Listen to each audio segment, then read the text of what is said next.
Hello guys, so karon guys, ginahuna ginako or giplano ginako nga mobalik og exercise kay para pod nga kanang nindot sa mga pananaw sa mga tao ba nga nindot kag lawas, nga dili kay katambok. And then na-realize nako nga I like food more than people. So muna nga nakain ko, di na lang ko mag-exercise oy kay mas ganahan ko mukaon, mas ganahan ko sa mga pagkaon kaysa sa mga people. So ana lang gid guys. Bahalag tambok, basta kay lami lang gid gihapon kay unsaon man ang sexy kaayo nya. Batig nawong, tanawa ng uban diha pakigol-kigol pero may unya bati kay nawong, unsaon na lang, unsa man jud importante.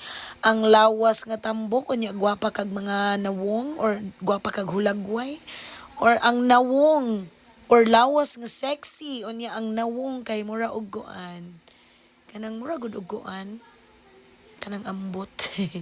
Bitaw ay joke lang. Bato-bato sa langit mata maay wag magalit. Thank you for watching. Bye. La la la la la la la kakapoy mag-exercise.